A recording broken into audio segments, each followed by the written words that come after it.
नाहीतर मग तुमचे marks low low low low लोच होत राहतील. प्रॉब्लेममध्ये याल ते जो तुमचा क्लास टीचर आहे तो भडकेल तुमचा लेक्चर, ते बंक करू शकतो. फेक फ्रेंड्सपासून दूर राहा. पहिले तुमचं पेंडिंग असेल सिलेबस आणि तुम्ही चालले फेस्टमध्ये कामं करायला, व्हॉलेंटिअरिंग करायला. Hello friends, my name is Vaishnavi. तर मी आज ना तुम्हाला सांगणार आहे की इंजिनिअरिंगमध्ये सर्वाईव्ह कसं करायचं आणि मी कसं सर्वाईव्ह केलं ॲज अ ॲव्हरेज स्टुडंट. म्हणजे जर तुम्ही खूप जास्त टॉपर नसाल तर मला माहिती आहे की अभ्यास होत नाही इंजिनिअरिंगमध्ये, इकडे तिकडेच जास्त वेळ जातो. तर मी तुम्हाला सांगणार आहे की कसं तुम्ही सर्वाईव्ह करू शकता बिना म्हणजे एक पण बॅक न लागता इंजिनिअरिंगमध्ये. तर ते तुमच्यावर डिपेंड आहे म्हणा, पण तुम्ही किती फॉलो करता त्याच्यावर डिपेंड आहे. तर सगळ्यात पहिली गोष्ट म्हणजे की फेस्टिवल्समध्ये जे फेस्ट्स होतात कॉलेजमध्ये त्याच्याकडे थोडं कमी म्हणत नाही आहे मी, लक्ष द्यायचं आहे आपल्याला, पण थोडं लिमिटमध्ये. तर मी माझं काही एक्सपिरियन्स शेअर करते की मी किती चुका केल्या त्या मी तुमच्यासोबत शेअर करते, जेणेकरून तुमच्या त्या चुका फर्स्ट इयरपासून टाळाल तुम्ही आणि तुमचा CGPA 8+ येऊ शकतो जर तुम्ही फर्स्ट इयरपासूनच ट्राय केलं नीट वागायला. तर सगळ्यात पहिले तर आपण बोलूयात डिस्ट्रॅक्शन्समध्ये. कॉलेजच्या रिलेटेड कॉलेजमध्ये डिस्ट्रॅक्शन्स तर फक्त फेस्टसाठी. तर तुम्ही जर का फेस्टमध्ये कुठच्या सहभागी होत असाल तर तुम्ही हे लक्ष द्या पहिले की तुमचं सगळं सिलेबस कंप्लीट आहे. म्हणजे आत्तापर्यंत जो रनिंग सिलेबस आहे आत्तापर्यंत तेवढं तुमचं कंप्लीट पाहिजे. नाही तर तुमचं पेंडिंग असेल सिलेबस आणि तुम्ही चालले फेस्टमध्ये कामं करायला, व्हॉलेंटिअरिंग करायला, तर हे सगळ्यात पहिले बंद करायला पाहिजे. करायचं आहे सगळ्यामध्ये सहभागी व्हायचं आहे, पण सोबतच अभ्यास पण पूर्ण झालेला पाहिजे. तर हे एक झालं.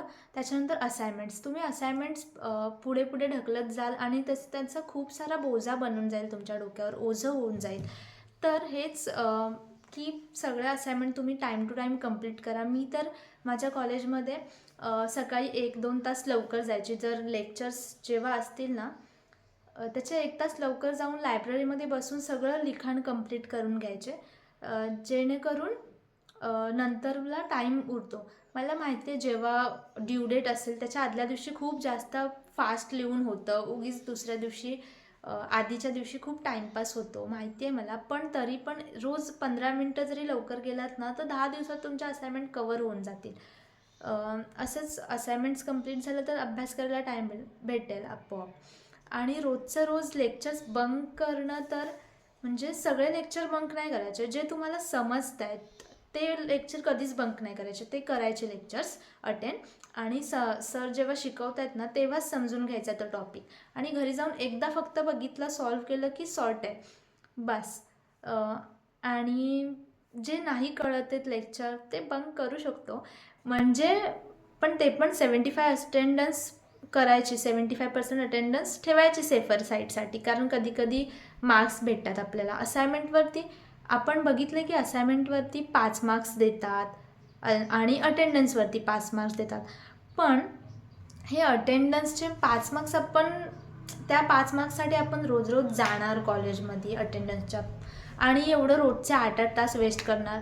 त्यापेक्षा ते 5 मार्क्स समजा स्किप केले तर 80 मार्क्सचा जो पेपर आहे त्याच्यामध्ये 80 किंवा 60 मार्क्सचा जो पेपर आहे त्याच्यामध्ये 60 आउट ऑफ 60 मिळाले जर, तर किती मस्त हो ना.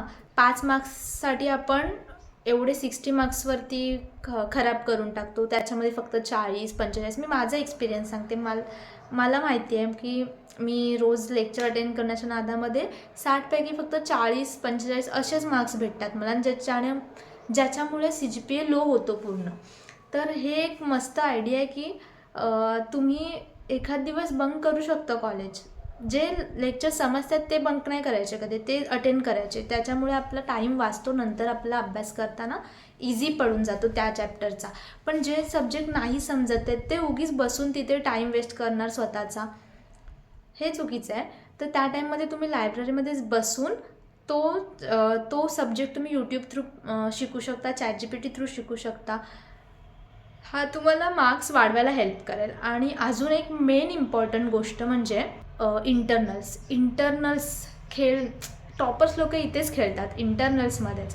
इंटरनल्समध्ये त्यांना बघाल ना तुम्ही तर 90, 20 असे मार्क्स असतात आणि ते पॉसिबल पण असतात, कारण की 2च चॅप्टरवर असते मिड सेम, 1 चॅप्टरवर असतो CA1, असं असतं सगळं इंजिनिअरिंगमध्ये. तर ना त्या पॉईंटला 2 चॅप्टर होणं इझी असतं आणि एंड सेमला 5 किंवा 6 चॅप्टर असतात, तेवढे आपल्याला करायचे असतात. मग ते टफ जातं आणि टॉपर्स इथेच बाजी मारतात की ते इंटरनल्सलाच अभ्यास करतात सुरू, आणि 2 चॅप्टर त्यांचा 1 चॅप्टर CA1ला कम्प्लीट होतो, CA2ला दुसरा होतो, मिडला 1 होतो, 3 तर त्यांचे ऑलरेडी कवर असतात आणि 1 चॅप्टर आपण स्किप करू शकतो, म्हणजे त्यांना फक्त 1च चॅप्टर अभ्यास करायचा असतो एंड सेमला. आणि ॲव्हरेज स्टुडंट्स आपल्यासारखे राहतात तसेच, CA1ला लक्ष देत नाही, मिड सेमला लक्ष देत नाही आणि मग एंड सेमला त्यांना 5च्या 5 चॅप्टर करायला लागतात, कारण त्यांना माहितीच नसतं काय स्किप करायचं आहे, काय इम्पॉर्टंट आहे, त्यांना कळतच नाही, कारण त्यांनी अटेंडच नसते केले लेक्चर्स आणि त्यांना माहितीच नसतं की CA1, आणि त्यांना मेन CA1 आणि मिड सेमला कमी मार्क्स पडलेले असतात कारण अभ्यासच नसतो केलेला. आणि त्याच्यामुळे एंड सेमला आपण जेव्हा करायला जातो ना तेच चॅप्टर परत, तेव्हा आपल्याला रिग्रेट होतं की शिट यार मी तेव्हा का नाही केलं, जर का मिड सेमला केलेलं आणि मग त्या रिग्रेट थ्रू आहे ना तो आपला होतच नाही चॅप्टर. असं खूपदा होतं माझ्यासोबत पण, की तेव्हा केलं असतं, हाच तेव्हा केला असता तर किती मार्क्स भेटले असते त्याच्यामध्ये इंटरनल्समध्ये. आणि मेन इंटरनल्स आणि प्रॅक्टिकल एक्झाम्समध्ये कमी येतात ना मार्क्स, आणि तोच CGPAला खाली आणतो माहिती आहे. तर हेच की आपलं CA1 जेव्हा आपण एक्झाम आहे ना अभ्यास कंप्लीट करायचा, CA1चा 1 चॅप्टर झालाच पाहिजे, मिडला तेवढे चॅप्टर्स आपल्याला कंप्लीट करत जायचे, म्हणजे एंड सेमला खूप लोड कमी पडतो आपल्यावरती. तर हे मेन गोष्ट होती, सगळ्यात इम्पॉर्टंट तर हीच गोष्ट होती.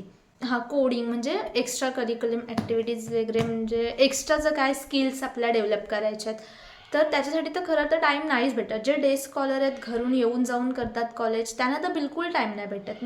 मी पण डे स्कॉलरच आहे आणि रोज येऊन जाऊन करते, आणि घरी गेल्यावर इतकं दमायला होतं की डायरेक्ट माणूस झोपूनच जातो, की स्टडी तर होतच नाही त्या टाईममध्ये. तर अशा टाईमला आपण काय करू शकतो, समजा कोडिंग लँग्वेज शिकायचे आहे, मी पण आत्ता घेतले शिकायला, पण मला टाईमच उरत नाही, तर मी असं माझ्यासाठी जे प्लॅन केले तेच तुम्हाला सांगते की सकाळी 1 तास लवकर उठायचं ट्राय करा, नसेल जमत तर रात्री 1 तास लेट झोपायचं ट्राय करा. त्याच्यामध्ये तुम्हाला तो एक्स्ट्रा 1 तास तुम्ही जो काढला आहे त्याच्यामध्ये तुम्हाला तुमचे स्किल्स डेव्हलप करण्यासाठी एखादी लँग्वेज शिकायची आहे, तर कोडिंग लँग्वेज शिकायची आहे, तर तुम्ही ते करा त्या टाईमला. आणि कॉलेजला 15 मिनिट तुम्ही जे लवकर जाणार त्याच्यात तुम्ही असाइनमेंट कंप्लीट करणार आहात, आणि लेक्चर्स जे आपल्या तुम्हाला समजत आहेत त्याच्यामध्ये तुम्ही पूर्ण लक्ष द्या, ते तुमचे चॅप्टर्स कवर होतील, तो सब्जेक्ट तुमचा कवर होईल लेक्चरमध्येच. आणि नंतर जे तुम्हाला लेक्चर नाही कळत आहेत, तुमच्या प्रोफेसर्सने शिकवलेलं नाही कळत आहे तुम्हाला, तर तुम्ही त्या टाईममध्ये लायब्ररीमध्ये जाऊन तोच चॅप्टर तुम्ही यूट्यूब थ्रू शिका, म्हणजे तुमचा टाईम वेस्ट होणार नाही, मेन गोष्ट. आणि वीकेंड्सला ना तुमच्याकडं फुल टाईम असणार आहे, जसं की सॅटर्डे संडे सुट्टी असते, तर तुमच्याकडं पूर्ण वेळ असणार आहे, तर तुम्ही हे जेवढं तुम्ही आठवडाभर जेवढं काय काय केलं आहे ते सगळं समराईज करा, सगळं लक्षात आणा, नोट्स बनवा, एवढंच इम्पॉर्टंट आहे. असं जर तुम्ही फॉलो केलात ना तर तुमची युनिव्हर्सिटी लाईफ खूप अशी स्मूथ जाईल. जरी मार्क्स कमी पडत असेल ना, म्हणजे बॅक लागत असेल तर बॅक लागणं बंद होऊन जाईल. आणि मेन अजून एक गोष्ट की जर बॅक लागले तुम्हाला एखाद्या सब्जेक्टची तर तुम्हाला एक्स्ट्रा अभ्यास करायला लागणार आहे, तर त्या पॉईंटला ना तुम्ही बॅकचा जो पेपर आहे तो सॉल्व झाला ना तुमचा, म्हणजे रिमेडियल वगैरे होते, तर तो तुमचा सॉर्ट झाला ना की त्याच्यानंतर तुम्ही ट्राय करा की तुम्हाला बॅकच नाही लागणार आहे पाहिजे कधी. जो सब्जेक्ट वीक आहे त्याचा जवळ जास्त अभ्यास करायचा, त्याला रोज टाईम देत जा, त्याचे लेक्चर्स अटेंड करा कॉलेजमध्ये, स्किप करू नका. जर का समजत नसेल तर यूट्यूब थ्रू करा, नाही नसेलच समजत तर टॉपर्सना विचारा, किंवा टॉपर्सला नका विचारू, नॉर्मल जे ॲव्हरेज लोक आहेत ना त्यांना विचारा, ज्यांना येतं आहे पण काही गोष्टीं थ्रू त्यांचं नाही होत आहे. असे खूप लोक असतात की ज्यांना खूप येतं आहे, त्यांच्याकडं आहे करू शकतात, ते टॉप करू शकतात, पण ते लेझी आहे. तुम्ही पण तेथलेच असणार आहात म्हणून तुम्ही हा व्हिडिओ बघताय, तर ना त्यांना विचारा जाऊन, ते लोक असं अडीबाजी नाही करणार टॉपरसारखी सांगण्यासाठी, ते सांगतील तुम्हाला नक्की. आणि तसं पण नसेल होत ना तर डायरेक्ट जाऊन टीचरला विचारा. त्या टीचरला नाही, सेम सब्जेक्ट शिकवणारे आणखी टीचर्स पण असतात, त्यांना जाऊन नाही, मग तसं नका करू. प्रॉब्लेममध्ये याल, ते जो तुमचा क्लास टीचर आहे तो भडकेल तुमच्यावरती. असं करू नका अजिबात.